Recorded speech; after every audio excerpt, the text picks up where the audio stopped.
ओमज्ञानतिमिरान्धस्य ज्ञानञ्जनशलाकया चक्षुरुन्मिलितं येन तस्मै श्रीगुरुवे नमः।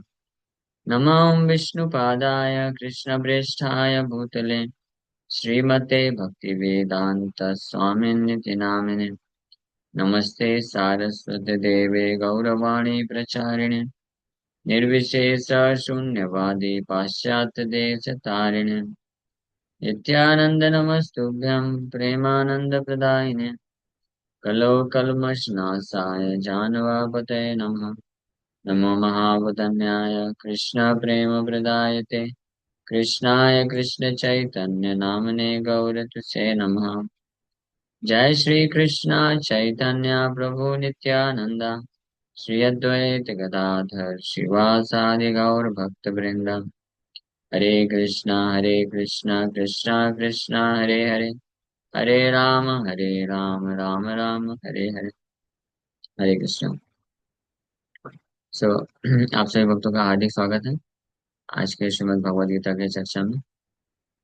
तो हम लोग चर्चा कर रहे हैं चैप्टर 6 ध्यान योग। इसलिए ध्यान से सुनते रहिए। और इसका श्लोक संख्या 40 नंबर श्लोक पे हम लोग चर्चा कर रहे थे, जिसमें अर्जुन ने प्रश्न पूछा था कि ऐसे आ, योगियों का क्या होता है जो लोग भक्ति मार्ग में तो आ जाते हैं, अध्यात्म मार्ग में आ जाते हैं, लेकिन उसमें मैच्योर न होने के कारण अच्छे से टिक नहीं पाते, बीच बीच में विचलित होते रहते हैं। भक्ति छोड़ देते हैं, फिर से माया में चले जाते हैं। तो ऐसे लोगों का क्या होगा भगवान? हम- वो ऐसा तो ऐसे लोगों का ऐसा तो नहीं होगा कि वो लोग भौतिक जगत से भी गए और स्पिरिचुअल लाइफ से भी निकाल दिए गए, बीच में अटक जाएंगे बीच ऐसा तो फिर भगवान बोलना चालू किए कि पार्थ नैवेह नामुत्र विनाशस तस्य विद्यते नहीं कल्याण कृत कश्चित दुर्गतिम तात गच्छते। The son of Pritha, a transcendentalist engaged in auspicious activities। ये भक्ति का जो मार्ग है, धर्म का मार्ग है, ये ऑस्पिशियस एक्टिविटी है, कल्याण कृत है। तो ऐसा व्यक्ति he does not meet with destruction either in this world or in the spiritual world। One who does good, my friend, is never overcome by evil। और कोई थोड़ा भी भक्ति किया है, भक्ति मार्ग में है, लेकिन कल्याणकृत मार्ग में होना चाहिए। अगर है तो भले ही कालांतर में उसका पतन हो जाए या भक्ति छोड़ देता है वो, तो भी उसका नुकसान नहीं होता है कि उसने जितना किया है उसका वो परमानेंट एसेट रहता है, नेक्स्ट लाइफ फिर चालू करेगा। इस चीज को भगवान एक्सप्लेन करेंगे और विस्तार से। तो हम लोग इसका तात्पर्य कंप्लीट किए थे, पढ़ लिए थे कि यहाँ पे भगवान जो ये शब्द बोल रहे हैं, नहीं कल्याणकृत कश्चित, कोई भी व्यक्ति कोई भी व्यक्ति जो कल्याणकृत कार्य किया है, कल्याणकृत मतलब auspicious activity, auspicious activity of Krishna consciousness, ये अगर किया है तो न दुर्गतिम तात गच्छति, उसका कभी दुर्गति नहीं होगा। दुर्गति मतलब अ, उसका डिग्रेडेशन नहीं होगा। ये कल्याणकृत कार्य क्या है? Auspicious activity. कल्याणकृत कार्य है any activity in Krishna consciousness is the only auspicious activity। Any activity which is not aimed at ultimate self-realization or liberation from the material bodily concept of life is not at all auspicious। कोई भी कार्य जिसका लक्ष्य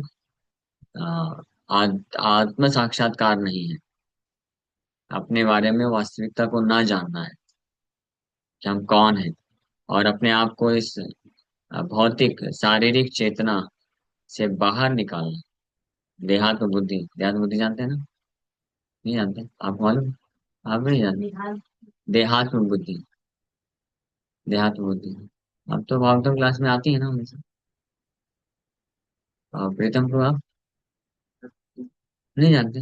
अरे कितनी बार तो बताया। आप जानते हैं ना? हाँ बताइए। जो शरीर है हमारा अपने आप को शरीर समझना। और ये शरीर से संबंधित जो है चीजों को ही मान करके उसी में लगे रहना, उसको देहात्म बुद्धि बोलते हैं। देह आत्म बुद्धि, अपने आप को शरीर समझने वाला जो बुद्धि है। तो जब तो कोई भी ऐसा कार्य जो हमको देहात्म बुद्धि से मुक्त करने के लिए नहीं होता है, तो कभी भी ऑस्पिशियस नहीं हो सकता है। हम्म। तो इसमें वो सो कॉल्ड धर्म भी आता है। कई लोग होते हैं धर्म के कार्य करते हैं, लेकिन फिर भी शारीरिक चेतना में रह करके करते हैं, शरीर को ही सुख देने के लिए करते हैं। वो भी ऑस्पिशियस नहीं है, वो भी कल्याणकृत में नहीं आएगा। लेकिन ऐसे कार्य, activity in Krishna consciousness is the only auspicious activity. Krishna भावनामृत, कृष्ण के प्रति भक्ति या प्रेम विकसित करने के जो कार्य हैं, केवल वही मात्र ऑस्पिशियस एक्टिविटी बताया है। That is the only auspicious activity. And anyone who voluntarily accepts all bodily discomforts for the sake of making progress on the path of Krishna consciousness can be called a perfect transcendentalist under severe austerity। तो जो भी व्यक्ति कृष्ण भावनामृत के मार्ग में प्रगति करने के लिए स्वेच्छा से, वॉलेंटरली, जो भी तकलीफ होती है, बॉडली डिस्कम्फर्ट होता है, उसको स्वीकार करने के लिए तैयार है, तो उसको बोला जाता है कि वो वास्तव में तपस्या कर रहा है और वही कल्याणकृत कार्य में लगा हुआ है। तो ऐसा व्यक्ति जब अगर कभी विचलित भी हो जाए, उसका पतन भी हो जाए, माया में भी गिर जाता है, तो उसके द्वारा ये कृष्ण भावनामृत में आगे बढ़ने के लिए जो कल्याणकृत कार्य है, वो जो किया गया है, वो कभी उसका विनाश नहीं हो, इसलिए कभी उसका दुर्गति नहीं हो सकता है। ये भगवान कृष्ण ऐसे एक श्लोक में बताया। अब इसी को आगे व्याख्या कर रहे हैं कि ऐसे व्यक्ति कल्याणकृत कश्चित न दुर्गतिम तात गच्छति, उसका कभी दुर्गति नहीं होगा। क्यों? क्योंकि कल्याणकृत कार्य किया है। कल्याणकृत कार्य मतलब कृष्ण भावनामृत में आगे बढ़ने के लिए उसने प्रयास तो किया, कम से कम प्रयास किया, कुछ हद तक कुछ किया भी, 2-4%, 8%, 10%, जितना भी किया, उसके बाद पतन हो गया, तो उसका कभी डिग्रेडेशन नहीं हुआ। तो प्रश्न उठेगा, अच्छा डिग्रेडेशन नहीं होगा तो क्या होगा उसका? उसका डिग्रेडेशन नहीं होगा, कभी उसका विनाश नहीं होगा, और वो जो भक्ति में कार्य किया है, वो कभी नष्ट नहीं होगा। लेकिन उसका क्या होगा? अभी तो पतन हो गया, तो कहाँ जाएगा? नरक में जाएगा, स्वर्ग में जाएगा, क्या करेगा? तो भगवान बोल रहे हैं, प्राप्य पुण्य कृताम लोका उषित्वा शाश्वती समा सुशिनाम श्रीमताम गेहे योग भ्रष्टो विजायते। द अनसक्सेसफुल योगी। कौन? योग भ्रष्ट। Yoga bhrashta means one who has fallen from the path of self realisation. आत्म साक्षात्कार के मार्ग से जो पतित हो गया है, या अनसक्सेसफुल योगी बोला जा रहा है। अनसक्सेसफुल योगी, ध्यान रहे, केवल उसको नहीं बोलते हैं जो पाप कर्म में लग जाता है। पाप कर्म में जो लगता है वो तो अनसक्सेसफुल है ही है। लेकिन ऐसा योगी, ऐसा ट्रांसेंडेंटलिस्ट जो कि योग मार्ग का, आध्यात्मिक जीवन का जो वास्तविक लक्ष्य है, असली लक्ष्य है, क्या है असली लक्ष्य? आध्यात्मिक जीवन का आत्म साक्षात्कार प्राप्त करना, भगवत साक्षात्कार प्राप्त करना, इस असली लक्ष्य से भ्रमित हो जाता है, और भले ही पाप कर्म में ना लगे, उसको भी अनसक्सेसफुल योगी बोला जाता है, भ्रष्ट योगी बोला जाता है। योग भ्रष्ट अभिजायते। Yoga bhrashta, one who has fallen from the path of self realisation. Specially ये जो मार्ग है, ये अध्याय अष्टांग योग का चल रहा है। तो अष्टांग योग या ध्यान योग, इसका उद्देश्य क्या है, लक्ष्य क्या है? आत्म साक्षात्कार plus god realisation, super soul साक्षात्कार, परमात्मा साक्षात, ये दोनों। जो ज्ञान योग का जो लक्ष्य होता है वो आत्म साक्षात्कार होता है, सेल्फ रियलाइजेशन। ये जानना कि हम ये शरीर नहीं है, मन नहीं है, हम आत्मा है। ये लक्ष्य होता है किसका? ज्ञानियों का। ज्ञान मार्ग जो होता है, और जो ध्यान मार्ग होता है उसमें ये दोनों लक्ष्य होते हैं। इसलिए ध्यान मार्ग, ध्यान योगा श्रेष्ठ है, क्योंकि उसमें आत्म साक्षात्कार तो होता ही है योगी को, और साथ ही साथ में परमात्मा साक्षात्कार भी होती है। परमात्मा, सुपर सोल रियलाइजेशन भी मिल जाता है कि मैं आत्मा हूँ, लेकिन वो परमात्मा है, ये भी होता है। लेकिन भक्ति योग उससे भी श्रेष्ठ है, क्योंकि उसमें ना केवल आत्म साक्षात्कार, परमात्मा साक्षात्कार, बल्कि आत्मा और परमात्मा के बीच के संबंध को भी जानता है, और उस संबंध में रहते हुए वो कार्य भी लग करना चालू कर देता है। समझ गए ना? जस्ट लाइक कि ज्ञान मार्ग है। जैसे स्कूल में जो बच्चा पढ़ता है, उसका गोल क्या है? कि मुझे पास होना है बस। जॉब लेना है ऐसा गोल नहीं है। लेकिन जब कॉलेज में जाता है, तो वो ध्यान मार्ग के जैसा है। कॉलेज में पास भी होना है, डिग्री भी प्राप्त करना है, और जॉब भी लगना चाहिए। हाँ। लेकिन भक्ति मार्ग क्या है? कि उसके बाद जॉब करना चालू कर दे। जॉब लग जाए, जॉब करना चालू कर दे, और अपना फैमिली मतलब वो करके सेटल हो जाए। तो भक्ति मार्ग फाइनल चीज। तो एक ज्ञान मार्ग, ध्यान मार्ग, और भक्ति मार्ग। तो योग भ्रष्ट है, तो ये अध्याय में एक ध्यान मार्ग बता रहे भगवान।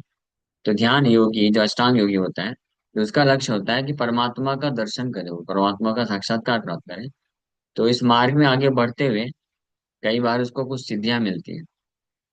हाँ। तो उन सिद्धियों को प्राप्त करके योगी विचलित हो जाता है, और उन सिद्धियों का इस्तेमाल करने में लग जाता है, पाप नहीं करता है। क्योंकि ऑलरेडी सिद्धि प्राप्त किया है, तो मन और इंद्रिय संयमित रहते हैं, तो पाप कार्य में नहीं लगता है। लेकिन असली जो लक्ष्य है उससे भ्रमित हो जाता है। और इस संसार में ही अपनी सिद्धियों को, जो योग बल से तपस्या करके, योग साधन करके जो थोड़ा उसको शक्ति प्राप्त होती है, तो उसका इस्तेमाल करके वो कल्याणकारी कार्य में लगता है, सो कॉल्ड कल्याणकारी, भौतिक कल्याणकारी कार्य में लग जाता है, समाज सेवा में लग जाता है। तो ऐसे योगी को भी भ्रष्ट योगी बोला गया। हाँ। जैसे, हाँ, जैसे ये सन्यासी लोग होते हैं, मायावादी सन्यासी, ज्ञान मार्ग में, ध्यान मार्ग में सन्यास लेते हैं। लेकिन कुछ समय तक करने के बाद फिर वापस से सोसाइटी में आ जाते हैं, और हॉस्पिटल खोलते हैं, योग केंद्र खोलते हैं, या पॉलिटिकल फील्ड में चले जाते हैं। तो भौतिक दृष्टिकोण से तो अच्छा है। हाँ, गलत नहीं, क्योंकि पाप कार्य नहीं करते हैं। और क्योंकि तपस्या करने के कारण, योग मार्ग में स्थित होने के कारण, मन और इंद्रिय उनका कैसा है, संयमित हो चुका है। तो मन और इंद्रियों को कंट्रोल कर सकते हैं, और गलत विचारधारा नहीं होती है, भोग वासना नहीं रहती है उतनी। भोग वासना तो है, पूरी तरह से मुक्त नहीं होते, लेकिन संयम कर पाते हैं वो लोग। और वो फिर भौतिक संसार में लोगों के वेलफेयर के लिए कार्य करते हैं। लेकिन spiritual point of view, Bhagavad Gita के अनुसार, ऐसे व्यक्तियों, ऐसे योगियों को भी भ्रष्ट योगी बोला गया है, अनसक्सेसफुल योगी बोला गया है। ठीक है। तो लेकिन इस प्रकार के अनसक्सेसफुल योगी भी जो है ना, तो उनका भी कभी दुर्गति नहीं होगा। वो भी क्या प्राप्त करते हैं, भगवान बता रहे हैं। तो अनसक्सेसफुल योगी मतलब ये मत समझिएगा कि केवल जो पाप कर्म करने वाले हैं वही अनसक्सेसफुल योगी। जो अपने वास्तविक लक्ष्य से, वास्तविक जो जीवन हमारा लक्ष्य है योग मार्ग में आने का, जैसे भक्ति योगी, ये तीनों योग में लक्ष्य अलग अलग है। लक्ष्य एक ही है हालांकि, लेकिन उसका डिग्री अलग अलग। लक्ष्य तो वही है, परम सत्य, परम ब्रह्म। लेकिन ज्ञान मार्ग का लक्ष्य केवल आत्म साक्षात्कार प्राप्त करने तक सीमित। ध्यान मार्ग का उससे थोड़ा श्रेष्ठ है, आत्मा परमात्मा दोनों। लेकिन आत्मा परमात्मा संबंध जान गया, लेकिन अभी क्या, चुपचाप बैठ के बस एक दूसरे को देख रहे हैं। सेवा कौन करेगा? प्रेम विकसित कर। हाँ। तो वो भक्ति योगी, तो भक्ति योगी का लक्ष्य क्या है? कि भगवान कृष्ण को जानना, तत्वता, भगवान कृष्ण के प्रेम में, सेवा में लग जाना पूर्णतया। वो भक्ति योगी का लक्ष्य। तो ये लक्ष्य को, इस लक्ष्य से जो भ्रमित हो जाता है, उसको भ्रष्ट योगी बोला गया है। वो भ्रष्ट योगी। तो ऐसा भ्रष्ट योगी भी भले ही भौतिक प्रलोभन के कारण भ्रष्ट हो जाता है, तो उसको भी क्या होता है? मैं तो भगवान बोल रहे हैं कि प्राप्य पुण्य कृताम लोकान उषित्वा सहस्रवती समा शुचिनाम श्रीमताम गेहे योग भ्रष्टो विजायते। The unsuccessful yogi, after many, many years of enjoyment on the planets of the pious living entities, is born into a family of righteous people or into a family of rich aristocracy. तो इस प्रकार का भ्रष्ट योगी भी on the planets of pious living entities, पुण्यवान लोगों के लोकों में, कौन सा, स्वर्ग इत्यादि, स्वर्ग लोगों में ऐसे हजारों हजारों वर्ष तक एंजॉय करता है। जो भी सेंस ग्रेटिफिकेशन का इच्छा रहता है, वो उसको मिलता है। और फिर उसके बाद फिर वापस से पृथ्वी में आके जन्म लेता है। कहाँ पे? सुचि नाम या श्रीमत नाम। सुचि नाम का अर्थ है पायस। सुचि, सुचि और मुचि ये दो चीज बताया गया है शास्त्र। सुचि मतलब साफ सुथरा, पुण्य, पवित्र। और मुचि मतलब गंदे, गंदगी। तो शूद्र को मुचि बोला जाता है, और ब्राह्मण को सुचि बोला जाता है। तो सुचि मतलब पुण्य जो होता है, सुचि मतलब साफ सुथरा, पायस, पुण्यवान। तो स्पेशली हृदय का शुद्ध, हृदय से पवित्र है, जो चारों नियम अच्छे से पालन करता है, मन इंद्रियों को कंट्रोल करके रखता है। तो इस प्रकार का जो अनसक्सेसफुल योगी होता है, भ्रष्ट योगी होता है, तो उसको मौका मिलता है स्वर्ग इत्यादि लोकों में हजारों वर्षों तक भोग करने के लिए। और उसके बाद फिर उसको ब्राह्मण परिवार में, सुचि नाम, ब्राह्मण परिवार मतलब सुचि नाम।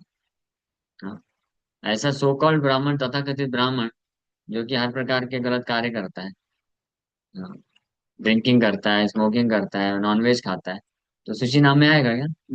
नहीं, वो मुचि नाम है। मुचि नाम मतलब शूद्र है, शुद्ध, गंदा है। वैसा नहीं, वास्तविक रूप में जो ब्राह्मण परिवार है उसमें जन्म लेता है वो योगी, भ्रष्ट योगी, या तो उसमें करेगा, जन्म लेगा, और या श्रीमताम।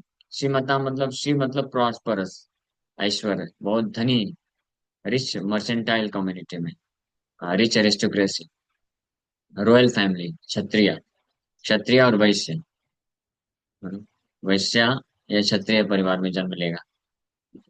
या तो सूची नाम ब्राह्मण परिवार में जन्म लेगा, और या तो क्षत्रिय वैश्य परिवार में जन्म लेगा।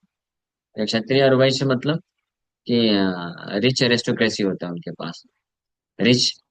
वैश्य जो होते हैं, मर्चेंटाइल कम्युनिटी होते हैं, वो बहुत धनवान होते हैं, पैसे वाले होते हैं। और जो क्षत्रिय होते हैं वो एरिस्टोक्रेसी होते हैं, नाम सम्मान होता है का अपना, क्या होता है उसको, और रुतबा, जो भी है वो होता है। तो ऐसे लोगों को वहां पे जन्म लेने का मौका मिलता है। तो लेकिन इसमें कैलकुलेशन क्या है कि कौन सूची नाम में लेगा, कौन श्रीमताम में लेगा, कौन ब्राह्मण परिवार में जन्म लेगा और कौन क्षत्रिय वैश्य परिवार में, यानी कौन पवित्र वैश्य, ब्राह्मण या वैश्य परिवार में जन्म लेगा, और कौन, हाँ, जो है धनी संपन्न परिवार में जन्म लेगा। तो इसका इसका जो है अगले श्लोक में हम बताएंगे। ठीक है, वो हम लोग कल चर्चा करेंगे। हाँ, तो कल बताया जाएगा इसका क्या कैलकुलेशन। क्योंकि भ्रष्ट योगी भी अलग अलग कैटेगरी के होंगे ना।